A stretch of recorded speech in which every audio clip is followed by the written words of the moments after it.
Hello and welcome to an exclusive hour-long programme with me, Alex Belfield, talking to the world's smartest man. Gordon Ramsay, how are you? I'm very well indeed, thank you, buddy. How are you? Well, you are smart, and this is why you're smart. You're big over here, you're big in America, you're big everywhere, you're a cook, you're a chef, you're a TV star, you're a multi-millionaire, you've got a successful family, you've got everything, haven't you? Very lucky. Yeah, a lot of hard work has gone into it. And when you get there, of course, you've got to work even harder to maintain it. So, yeah, I do pinch myself, but I'm not very good at stopping and looking behind me. I'm too busy moving forward. Do you have any time to enjoy anything you're doing? Because presumably you're on a plane 1 minute, in a car the next minute. Do you actually have a moment to yourself? Do you know what? I mean, it's a good question, Alex. Yeah. My time to myself is limited. Very little. You know, I'm incredibly selfish with my work. Everywhere I go, I'm obsessed with getting it right, and I hate failure. We've had a tough opening in New York. We've come through the doldrums in terms of, you know, winning 2 Michelin stars last week and number one best newcomer for Zagat. So I go in search of pressure, and once I've got the pressure, I handle it brilliantly, and then I make sure that my staff are behind me 110%. So the time I spend on my own is little, but it's quality. It's so fascinating, having read your first book, to see how this nearly didn't happen. There's almost a serendipity and an element of luck in your failure that's made you this huge star, isn't it? Yeah, you're right. You learn from your mistakes in life, and you know, opening restaurants has got nothing to do with vanity. Although there's a huge population out there that think it's a glamorous industry, but it's not. It's graft and it's live, and it's you've got to be good to survive. Otherwise, you're history. Not just history in terms of closure, but financially bankrupt. So I've been close to the brink, and you know, at 40 years of age now, after cooking for 21 years, everyone sees a certain Gordon Ramsay, but I'd like to think that they would understand a lot more if they read the book in terms of, you know, the risk. And that's the secret, isn't it? You know, if you're prepared to take a risk and, you know, bust your balls to make it, live in rented accommodation and struggle to make money, and then once you've made money, you can't spend it because you've got to plough it into keeping the business open, and it's got nothing to do with you personally, and you've got to keep on hitting the business with the money because you've got 55 staff to pay, 55 staff responsibilities with their boyfriends, their girlfriends, their rents, their mortgages, their tax, and you have to make it. Do you ever get chance to pick up a spatula other than for the TV programmes? Because it seems to me you're everywhere other than in the kitchen at the moment. Yeah, it's a good question. I'm a control freak. I was in Chelsea this morning. We had to be there literally 7:30 in the morning. Now, I was there this morning because they wanted their shots done together for a Christmas photo. And in amongst doing all the shots for the Christmas photos, we finished 2 dishes together. When you're not on the hot plate, I get agitated because, you know, it's like sat in the middle of air traffic control where you're coordinating and dictating to 25 chefs, and then you've got to exuberate the brigade by you injecting energy into them. So I miss it when I'm away. So when I'm back, you know, honestly, I'm like a dog with 9 widgers, and I'm all over it like a rash, and then I'm manic because I need that adrenaline injection to keep me going. And that's what creates that little bit of speciality that lifts an average restaurant into a superb restaurant, having that magical touch. So if I haven't got that, and I can't get close to that, then Gordon Ramsay's finished. So I need to cook. How easy is it for you to find someone who's as dedicated and as passionate about food as you are? Yeah, that's a good question. I mean, I search long and hard every day for talent, and then once I've found the talent, I nurse the talent. Once it's nursed, then it's exposed. Once it's exposed and they're sort of stripped of everything they know, and they're, you know, against the wall and standing there, you know, insecure, feeling inadequate, then we build them again. So cooking is all about emotions, and, you know, it is the most insecure job to have ever. You're standing in a kitchen, you're with a bunch of foreigners, you can't speak the language, and by the way, you have to take an ingredient, make it into something, charge money for it, and then be successful on that dish. It's hard, very hard graft. You don't get there by working 6.5, 7 hours a day. So I can tell you who's going to make it and who's not going to make it after being with someone for half an hour. As soon as that? As soon as that, yeah. In terms of their touches, their insight, the way they season things, the way they hold things, the way they feel about that particular ingredient. And I like to see them go on that journey I went on. The upset in football, the cruciate ligament tear, the smashed cartilage, and all that stuff was a huge setback in my life. Once I got into cooking, I never, ever wanted to be in a situation, Alex, where I was faced with an ingredient and I never knew what to do with it to the best. So that journey is extraordinary. Something that saddens me about you, I saw you on Leno the other night, and I saw you on Hell's Kitchen USA the other night. I wonder whether half the viewers realise how acclaimed you are at what you do, because your success in TV has overtaken that, and there are so many other people on TV who are not any good at what they do. Does that bother you that you want to remind them occasionally, hang on, I've got all these amazing restaurants that are so well regarded, if not the most regarded? Yeah, it's frustrating, to be honest. It's a very good point, because you go on something like Leno and you're the lead guest and you're on the sofa, then he doesn't take it seriously what you're trying to teach him, and so it's a kick in the balls in terms of not that level of integrity and respect for what you do. So the TV is one thing, the restaurants are another thing. Where does my heart lie? My heart lies in the restaurants, because one day if the TV's not there, all I'm going to do is just cook my heart out. But at the same time, cooking on television is easy. It's not difficult. So when I meet the fellow celebrity chefs that say, oh my God, I'm having a neck massage before I go on Ready, Steady, Cook, because, this is a very stressful job. We know how to cook with our eyes closed. So we shouldn't ham it up that it's that difficult. It's not that difficult. Cooking in a restaurant with 150 people coming in for dinner, segmented in a way that everyone's coming in every 15 minutes, is mass pressure. And of course, cooking on TV, you're doing it once or twice. Then you've got a long shot, your wide shot, your close-up. So on the back of a talented producer, they make you look good.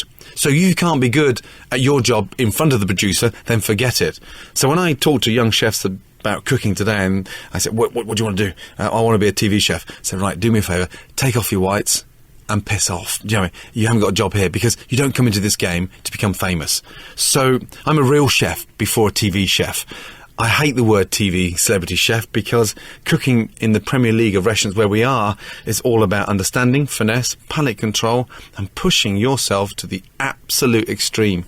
I can imagine what went through your mind when the producer of the Leno show said, you're the first guest, you're the main guest, you're the biggest star of the #1 late night show. Can you cook an omelette on TV? You must have just wanted to punch him in the face. Yeah, I felt like, sticking a pot noodle up his backside, because it was a embarrassment. And, it's nice to go on there, and it's the fourth time having been on the show, but, It's a tough call, because I'm a chef, and I always will be a chef. A TV personality I cringe at. I get to do my job on television, and it's got nothing to do with the camera. Everyone says, how can you come across so confident? But it's got nothing to do with the camera. I'm talking to a friend or a sous chef, and that's how I treat it. So it's nice and rewarding and refreshing, but my heart lies on the stove, not on television. And I fully understand why you would say yes to doing that programme, because of the exposure it gives you to allowing you to do other things. Yeah, it's part and part of the parcel, unfortunately. You've got to go on that milk tour, and Kitchen Nightmares has become a huge success in America. And so, I got issued with horrendous writs 3 months ago on the back of a suggested fabricated, actors and actresses in the dining room to ham it up to how bad the food was, that I brought in, mouldy food. I mean, are they stupid? The sad thing about it, Alex, is that when we do Kitchen Nightmares, first of all, they know I'm coming. B, they've had to clean, 2 weeks before I got there. And C, I'm let off the leash. There's no cue cards. There's no auto cue. There's no producer telling you where to go, what fridge to look in. I'm like a Rottweiler. I rock up at the door. I lift my leg up. I go for a quick pee. I shake my ass on the floor. And then I just get in there. I'm let off the lead, and I sniff them out like a sniffer dog. I got put against the wall once, about 7 years ago, coming back from Prague in Czechoslovakia, at Heathrow, and there was a problem on the plane, and so there was 2 or 3 suspect packages. Anyway, we all got pushed against the wall, and these sniffer dogs crawled all over us, jumped, and I was petrified, because they were big dogs, Alsatians, and they were furious, and all the police were armed with these machine guns, and it was horrific. It was like something out of a movie. And that's what I'm like when I go into a restaurant. Let me off the lead, let me dig deep, let me give this place a great shake, let me turn it around, turn the menu around, turn the chef's attitude around, turn the owner's attitude around, and let me put it back on the map. Then criticise me. Don't criticise me on my way. As you know, I'm one of the world's greatest interviewers, Gordon. You've heard the rumours, haven't you? Absolutely, without a doubt. Do you know what? You're fluent. There's one dodgy thing, though. Yes. You've got red hair, which always reminds me of Anthony Roll Thompson. But you've got quite a cool hairstyle. You're a foodie, which helps. I can tell you like your food because you're a bit of a chunky monkey. And it's nice. But serious message, Alex, you don't have to finish the plate. It's always polite to leave a little bit. Chunky monkey? Yeah, it's the sort of, listen, I was 18 stone once when I ran my first marathon. And it's all going pear-shaped when you come back and the kids have gone home, the wife's gone home, and it's dark. And then someone said, hey, did you pick those cones up along the way round? I got to Cutty Sark at mile 6, absolutely shattered. So, I love my food. Unfortunately, I put weight on easily, so I have to watch my weight, and that's why I run 3 nights a week, Monday, Wednesday, Friday, religiously, in a way that I put a rucksack on, fill it up with potatoes, finish my service, you graze, and then I just run. I bolt. I thought I was sylph-like till you brought it up. I'd never noticed that I was clinically obese. Thank you for pointing that out. No, listen. We've got a slight problem in this country in terms of lack of control with the way we eat and how we eat. And I prefer the Asian ethic of eating, grazing. Eating 6 or 7 times a day, but small portions of it. And it's like when we're in the kitchen, you don't sit down and eat dinner before you start cooking. You don't go to have a sort of ravioli lobster or the most amazing, fillet steak with pommes puree and truffled mashed potatoes. Far from it. So we graze. We have to pick. So by the time I get to midnight, I'm full. To burn that off, I run. That helps gain the appetite, and I feel so much better for it at 2 o'clock in the morning. So what you're saying is I'm a big fat pig. You have to be very careful, because at 33, 34, 35, the Simon Cowell boobies, they stay with you. It'll be difficult to lose. Gordon Ramsay's noticed my man breasts and bingo wings. What a thrill.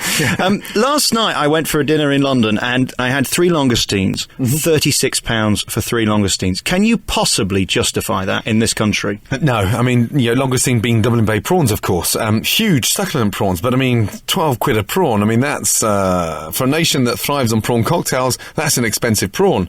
Do you know what? I lived in France for 3 years, and there you grow up with that level of appreciation in terms of it's impregnated. The most amazing dinner I ever had once was in a little place called Saint Raphael, just outside Cannes, and I had this amazing salad of goat's cheese, then I had this rabbit stew with a polenta, creamy polenta, then I had a nice slice of brie, then from that I had a tarte tatin, and everything was served on the same plate.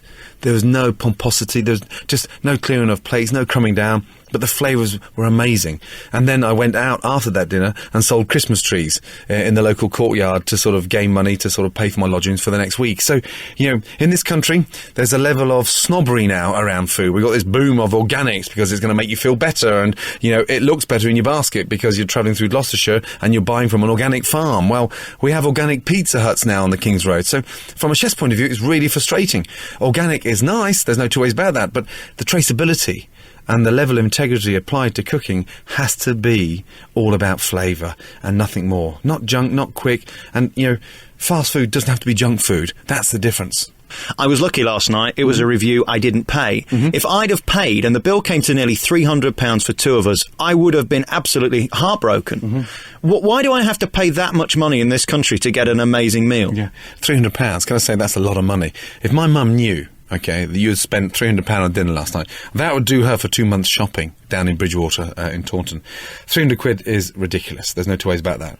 However, there are some fantastic neighbourhood bistros and brasseries, and now fantastic pubs locally. So, can you imagine what you could buy, honestly, for 300 quid in terms of ingredients? That's enough food there to last you 6 weeks. £300. I mean, that's a joke. To feel hungry at the back of it, I'd ask my money back, to be honest. I came out thinking I'd have rather have had fish and chips before and only spent £5.50. Is food getting better in this country, then? Do you know what? We're obsessed with spending money on good food because it makes us feel better at the end of the day. Have we got room in this city to warrant that kind of expenditure and feel hungry at the back of it? The situation is not the same in Vegas. I enjoyed my dinner in Vegas, but like you said, half the price. Over here, now we're getting somewhat carried away. I don't know how they all survive because, how many times a week are you going to do that? Like you said, if you were paying for that personally, you wouldn't be buying it. But the fact is, for a review, it's quite... it's quite hurtful to think that my sister, works as a care nurse and she earns, £15,000 a year. She would never, ever spend 300 quid with her and her husband for dinner. Ever. Maybe for 6, but not for 2. Where do we go then for good food now? Pub food is microwaved. There's the high end where we're paying £300 for a meal for 2. Is there anything now in the middle that is reasonable and good? Where can you recommend going? Not necessarily naming names, but is there that food available in this country? Yeah, it is there. There's no two ways about that, but you've got to search high and low. I think the Good Food Guide does an amazing sort of search on good food in local areas. The secret is to stay away from all the flash places. Because, 90% of them are full of sort of, celebrations and corporates, and so somebody else is paying. So you're dining out on somebody else's dollar. So the neighbourhood bistro brasserie. There's an amazing restaurant at the top of Thrift Street in Soho called Arbutus. It's a friend of mine who runs it, but it's like 21 quid, 22 quid for 3 courses, and the food is fabulous. So you've got to search high and low, and don't be scared when you make a reservation. Ask the average price for dinner and take it from there. We're back on your favourite local radio station with Gordon Ramsay. What were you like as a child, Gordon? As a child, always enjoying my food. I mean, honestly, I could eat like a horse. And I was determined, emotional. My mum became my sort of best friend early on, and incredibly active, very sportive, always out the house. I suppose also on the back of sort of my father's sort of stance with his music and playing his lead guitar and singing country and western music, it bored the pants off me. Then the steel guitar came in, and that made me even more cringeworthy. So I was the kind of guy that was dying to get out of the house. Obsessed with football, loved staying fit, and would rarely be at home, to be honest. If I wasn't at home, I'd be around a friend's house kicking a ball up close, against the wall. Can you remember the first moment where you became interested in food? I can really. We were going up the M6 from Daventry. We lived in several addresses. It wasn't the most pleasant of upbringings in terms of settled. We were always moving around every 18 months. Anyway, we're in Daventry and we're travelling up on the M6 up to Port Glasgow to go and see our gran. And Mum had made some bread and butter pudding. Because we were running late, we had to take it in the car. So I just remember sat with this tray of bread and butter pudding, and as we went into petrol stations, motorway service stations, they would get the drinks, and we weren't allowed to go out in these cafes because they were too expensive. So we used to sit sort of munching away on this tray of bread and butter pudding. And that's when I started to really seriously enjoy what the comfort of her rustic home cooking was all about. So that was that. And then after that would be like a sort of, the next time round would be like the most amazing soup, but it was like a ham hock soup with barley. And you think of how good barley is for it. We don't use that today.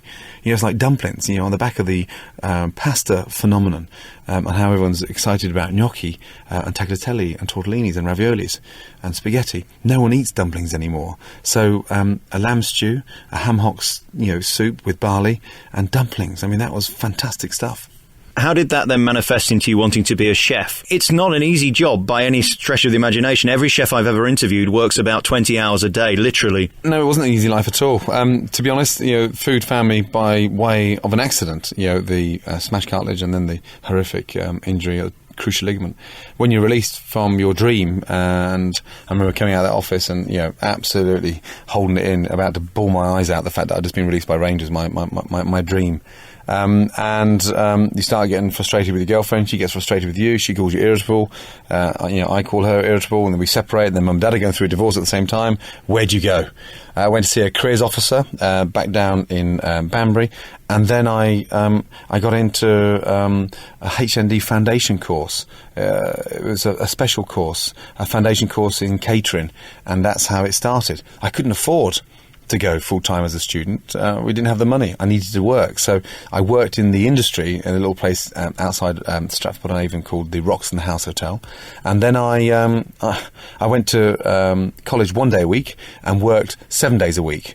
And going to college was like a day off because it was so easy, out of the realms of running this country pub, restaurant, hotel. So that's when I got excited. And at the age of 18, 19, I was excited because I knew what I was cooking at the time was so wrong, yet I couldn't wait to do it so right. Going back to a few things you've said, once you'd got the dream of getting the Rangers contract, how did you manage to turn that disaster into something positive? Most people, and I've interviewed footballers in their early 20s who have suddenly had their dream crushed in the same way that yours was. Mm-hmm. What gave you the strength to want to fight on and find another path and not just give up on life? Yeah, I think it was on the back of my parents' divorce, and it was going really pear-shaped between Mum and Dad, and Mum was being badly treated. So I used their situation, combined with my hurt and upset in football, to completely annihilate myself. And you can't submerge yourself in your father's problems, because then it reflects on you later on in life. And I was never going to become a burden for his level of incompetence, in a way that what he was acting and doing and how bad he was becoming, it was never going to affect me. So I wanted to get out of it completely, and I took one good look at myself and said, look, now it's do or die. You get out and you do it, or you're going to sit here and suffocate in amongst their level of depression. And, God bless her, Mum was strong, determined, and she was the one that said, look, do yourself a favour, disappear. Things are going really bad between your father and I. He's not a pleasant guy, and he resents you more than he resents me. Get out of the house and basically get lost. And that's how I found it and turned it around. Didn't turn to drink, didn't turn to drugs, just found myself in food, and then worked like a donkey to get what I did today. It's amazing how there was no self-pity there at all. That is remarkable. No, I mean, even when things go wrong today, Alex, I don't sit there and massage. I don't massage myself. I don't massage my chefs. I don't massage the management. It's straight to the point. Look, that was dreadful. That's not good enough. Let's move on. Don't question me in the middle of it. Talk to me at the end of the evening, but don't dare ever disrupt me from what I'm trying to tell you now. Listen, absorb it, and that's the secret of becoming good at what you're doing. Having the tenacity to listen and take it, absorb it, and move on. It's nothing personal. That one day a week that you spent at college, were you always extraordinary in your understanding of food and your passion for it compared to the other students? Honestly, whether it was a tomato roast or a crab made out of a cucumber or a carving out of a carrot or making the most amazing bechamel sauce, trust me, I wanted my bay leaves studied perfectly with my cloves. I wanted the milk beautifully seasoned. I wanted my flour and the roux cooked out beautifully. And even if I was making, a simple, strawberry tart, I wanted the pastry crisp and thin, the pastry cream with no lumps in there, and the glaze on my strawberries nice and thin that didn't clog the taste of a strawberry. So, yeah, I mean, even then, I was so meticulous. The Practical Cookery book by Victor Cesarani that we all got given as our Bible, I promise you now, that used to go to bed with me. I used to tuck it under my pillow, absorb a recipe, and then wake up the next day and think, right, read it off. And if I'd forgotten a bouquet garni, a bunch of parsley, one onion finely chopped, I would kick myself. So I pushed myself. I started at the beginning of the book and ended literally 2 years later with every recipe digested, regurgitated, and in my head. Your passion for food is obvious to anybody. How do you get through daily life when you need just a sandwich from the shop or you need to go for a quick meal? It hurts, to be honest, whether you're on a train or whether you're at a petrol station, and these horrendous dehydrated, wrinkled sandwiches are sat there and have been there for the last 2 or 3 days with 50% off. Always a big worry when you see food 50% off at run. To be honest, it frustrates me more than anything. I could scream at the top of my voice when I see the level of laziness connected to food. Whether it's a simple fish and chips done badly with farmed fish and not using sustainable fish, which is destroying far more down the line than they'll ever know. Whether it's the most amazing simple salad, a vinaigrette that's been over-seasoned, under-seasoned, bland food there's no excuse for. I always season in small bits, small amounts of seasoning, so it doesn't need a bigger lump of seasoning at the end of it. When things are bland and you're paying money for, and the first thing you see, customers pick up the salt and pepper and they're spraying the food with salt and pepper everywhere, that's an insult to any chef. It's always a sign of a bad restaurant, because the customer just tasted it and then it needs rectifying on the back of them being inadequate, and you've got to season it. It's really bad. Between that and even watching a burger done badly, a hot dog being cooked badly, a salad being dressed, the amazing macaroni and cheese being done in a sloppy way, it really hurts. Irrespective of what I do for a living and how I cook at that living, it's so easy to do it properly, just to take a little bit extra time over it. The enjoyment level is far greater, and the end results are 10 times more pleasing. One of the things I love is to go to Spain on holiday and just go in one of their cafes and have a tossed salad for what is probably £2 or €5 to have a bit of their Parma ham. There's nothing to it, but it just seems to taste better, and they don't seem to do anything. Yeah, well, you've got one of the best countries, in my mind. Everyone's been, discussing France and Italy, but Spain has been at the forefront easily over the last decade. It's where I send all my guys, whether it's in the middle of Barcelona or even up northern Spain, San Sebastian. I mean, an amazing place. And Spain, again, has that culture of their tapa style and their amazing Patro Negro and their amazing hams and their amazing salamis and their amazing salads, and now the most amazing wine. Here, we're a little bit lazy in this country. How many times you paid 60, 70 quid, for light lunch for two of you and been bitterly disappointed because, the food has been cooked badly? Spain has been a huge attraction for me over the last 5 years, and there's so much to learn there because their natural respect for food. You've got to live well, you've got to eat well, and they eat en masse, en famille, and everything's done so right. Moving on to you in our remaining moments, I just want to talk about how people regard you now. It's fascinating in a similar way to Simon Cowell, how maybe 5 years ago people didn't particularly like you, although they watch you. Now, they really do have great passion for you. Probably, I think, because of seeing you with your kids. They mean so much to you. How often do you get to see them these days? Yeah, that's a good point. Very good point. Listen, they mean so much to me, and that's my foundation in life. My relationship with them is the absolute opposite to my relationship with my father. Jack and I are best mates, and, as far as the girls are concerned, I'm their boyfriend.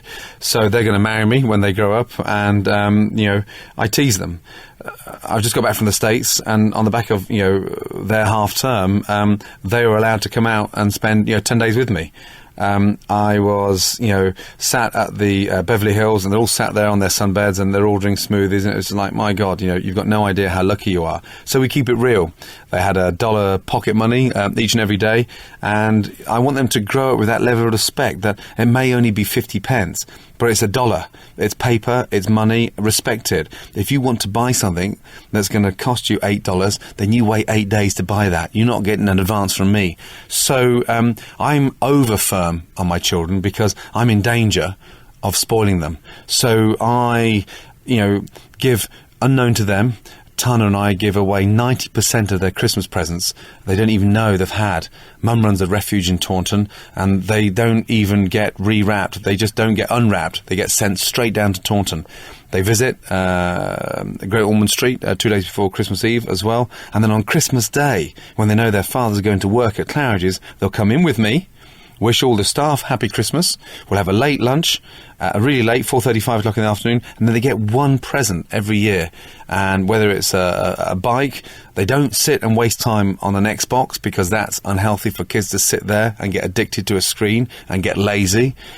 So I like to think that they stay really real. Jack goes to football. When I'm not at football with him on Saturday morning, I get fined. The girls go to gymnast every Saturday afternoon, and they swim twice a week. So, I'm over firm, but it's all for the right reason. I interviewed the Osbournes a couple of years ago in New York, and a lot of people criticised that programme and their life. I have never met a group of people with more love in a home than the Osbournes, and it's the same in your house. When you see those programmes, regardless of the money, it just re-emphasises the love and time and the kindness that just goes with being a family. And I think that's brilliant that you have that, and you haven't allowed this massive wealth and this massive fame to take over that. It would be easy to get distracted, wouldn't it? It would be easy to get distracted. Fox, for instance, pay for the flights, and we all fly first class on Virgin. And I said, whoa, stop. The kids are turning right and we're turning left. I didn't fly till I was 23, so I didn't even get a chance to go on an aeroplane. If you think I'm sitting in first class with my 5-year-old daughter, my 7-year-old twins, and Megan at the age of 9, I don't want the ramifications of a spoiled childhood coming back to bite me on the backside in 7 or 8 years' time, saying, Dad, why are we on this plane with all these people? No chance. You get to the back, you sit down, you get what you're given, you pay respect, and you ask, and you give your manners across every time someone asks you a question. It's yes, please, no, thank you, yes, please, no, thank you, all the time. So, that's how I draw it back. But, this life is becoming slightly superficial because the more successful we become, the more easier things are. And all I want to do now between Tana and I is make it more humble by, installing that level of respect, and that is absolutely paramount. Tana's a school teacher. So, I've got a really nice balance. She writes a fabulous book on cooking for kids, but she's also a very grounded school teacher that really is, a proper teacher in a way that she keeps her thumb on their head daily. What is also interesting is the more wealthy you become and the more famous you become, the less you pay for anyway. So the money actually doesn't matter, does it? It doesn't, but I don't say that to sound arrogant, but you get all these amazing gifts and it's wonderful. There's no two ways about that, but it's not about freeloading. If I want to take them to watch High School Musical, I want to pay for the tickets and go. It's very rewarding. If I want to go to the cinema to take them to watch Lassie at Christmas, I want to go and pay, and that's really normal. I want them to stand in a queue and buy their popcorn, get their Coke, and then they share the Coke and they share the popcorn between two of them, so they're not sat there greedily thinking, this is all mine. It pays to share in life. I suppose your hardest job now is saying no. You get so many offers to do so many different types of programmes. You haven't got a minute spare. It's obvious with the amount of work you take on with the restaurants, the kids, and also the TV shows. That must be frustrating that really there aren't enough hours in the day for you, clearly. Yeah, I mean, not enough hours in the day, not enough days in the week. I work hard, though. I mean, I seriously work hard, and I work 3 times harder than anyone. We believe you. I mean, we've seen it. We know that. We know that you can't be here today and running 3 other restaurants at the same time without working hard. Yeah, and so I push it to the absolute max. But I've always been taught by my mother to work as hard as you can, as young as you can, and that's exactly what I'm doing. So, if I had to slow down and start contemplating and sort of thinking about, how can I make my life easier? How do I get, a palace in the countryside? I don't really get interested in that. I enjoy my time, I'm flat out, and I don't want to stop being flat out. In our remaining moments, let's just talk about the new book. The previous book was a massive success around the world, actually. Why did you write this next one? What has it got in it that wasn't in the last one? Yeah, I mean, playing with fire is something that, I laid myself bare. I mean, everyone thinks that you're successful, multimillionaire and all that stuff, and you got any car you want and all that stuff, but I've taken huge risks, Alex, in a way that I've been in rented accommodation. I didn't have the money to pay the rent on certain occasions, and I got, investigated by the Inland Revenue, and I've had huge bills for tax to pay, and my neck's standing above the water, and I'm still standing strong, and the restaurants are making money. But I've been on the brink of disaster in terms of financial ruin. And, when you look at the investment in Claridge's in New York, and so when you get criticised for what you do and you put all this money into it, it's, sort of 10, 11, 12, $30 million projects that cost a lot of money that's out of your pocket. I don't have partners. I don't have any big corporate company behind it. It's all family run. My father-in-law runs the business. I run the restaurants. And, that's how it works. We take risks. So anyone that takes risks out there understands that, that's why I'm firm. That's why I'm assertive. I don't want to become personal with them. But listen, I put the money in. My ball's on the line, so it's my decision. You don't like that? Look for a new job. End of story. I get the understanding that you'll be less concerned from a journalist saying, I don't like Gordon Ramsay, than me saying I didn't enjoy my starter. Yeah, exactly. Listen, if it wasn't right, we wouldn't send it out the kitchen. I need criticism. We thrive on that. There's no two ways about that. A food critic today, if I had to wake up in the morning and listen to every level of criticism I've taken now at the age of 40, trust me, you'd be seeing me, witnessing me, watching me cook appallingly on Ready Steady Twat. Perfect way to end the interview. Very finally, my grandma always says, I love that Gordon Ramsay, but why does he need to use the F word? Yeah, good question. I get the same from my own mum, and she always tells me, look, yeah, you're in a high-pressure environment. Is there any way you can not use that word? Because I didn't bring you up like that. And I say, Mum, I honestly don't mean it. It's just sometimes the Muppets I have to work with. You're an inspiration to so many, and this book is fabulous. It's in your stores now. Thank you so much for talking to me. My pleasure. The Alex Belfield In Conversation podcast with daisymedia.co.uk.